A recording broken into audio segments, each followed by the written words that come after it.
বিসমিল্লাহির রহমানির রহিম। আসসালামু আলাইকুম।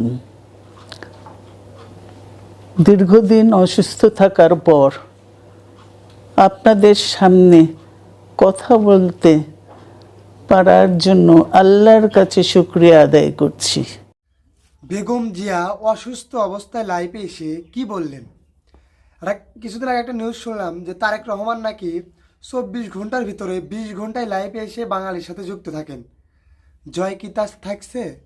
আমলিগ ক্ষমতায় ছিল 17 বছর, দেখছেন তো। যাই হোক না কেন, একটা কথা কি জানেন যে অত্যাচার নির্যাতন করেই গেছে, বাট তারা কিন্তু কখনো বাংলাদেশের উপকার কারণে অপকার করে গেছে। তো পুরো ভিডিওটা দেখলে ইনশাল্লাহ বুঝতে পারবেন যে আসল ঘটনাটা কী। এবং বেগম জিয়া লাইভে এসে কী বললেন? সে কাঁদলেন? সে কি আমলিকে কিছু বললেন, নাকি বিএনপিকে কিছু বললেন, নাকি জামাতকে কিছু বললেন, নাকি শিবিরকে কিছু বললেন? সে লাইভে এসে কি বললেন, কাদের উদ্দেশ্যে বললেন? এখানে পুরো ভিডিওটা দেখার অনেক কিছু মূল রহস্য আছে। আপনি যদি 24-এ আন্দোলনকারী হয়ে থাকেন, ছাত্রদের সাথে যোগ দিয়ে থাকেন, বাংলাদেশের নাগরিক হয়ে থাকেন, তাহলে এই ভিডিওটা শুধু আপনার জন্যই। পুরো ভিডিওটা দেখলে ইনশাল্লাহ পুরোপুরি বুঝতে পারবেন যে আসল ঘটনাটা কী এবং মূল রহস্যটা কী।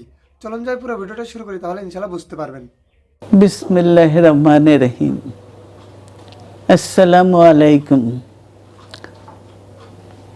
দীর্ঘদিন অসুস্থ থাকার পর আপনাদের সামনে কথা বলতে পারার জন্য আল্লাহর কাছে শুকরিয়া আদায় করছি।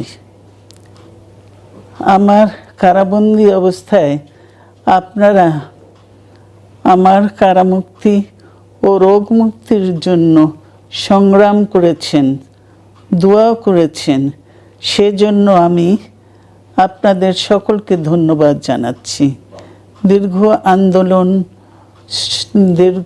আন্দোলন সংগ্রাম ও ত্যাগের মধ্য দিয়ে আমরা ফ্যাসিবাদী অবৈধ সরকারের কাছ থেকে মুক্তি পেয়েছি।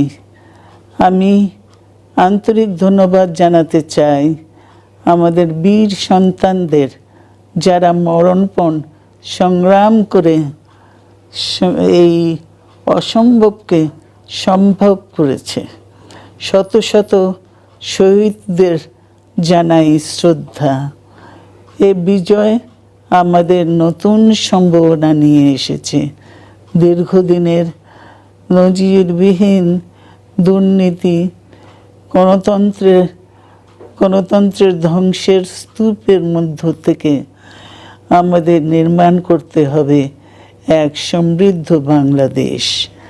ছাত্র তরুণরাই আমাদের ভবিষ্যৎ। তরুণরা এই যে স্বপ্ন নিয়ে বুকের রক্ত ঢেলে দিয়েছে, সেই স্বপ্ন বাস্তবায়নে করতে মেধা, যোগ্যতা, জ্ঞান ভিত্তিক গণতান্ত্রিক বাংলাদেশ গড়ে তুলতে হবে। শোষণহীন সমৃদ্ধ বাংলাদেশ। সকল ধর্মের গোত্রের অধিকার নিশ্চিত করতে হবে। শান্তি, প্রগতি আর সাম্যের ভিত্তিতে আধুনিক বাংলাদেশ নির্মাণে আসুন আমরা তরুণদের হাত শক্তিশালী করি। ধ্বংস নয়, প্রতিশোধ নয়, প্রতিহিংসা নয়, ভালোবাসা, শান্তি ও জ্ঞান ভিত্তিক সমাজ গড়ে তুলি। আল্লাহ হাফেজ। বাংলাদেশ জিন্দাবাদ। দেখছেন তো যে কি অবস্থা।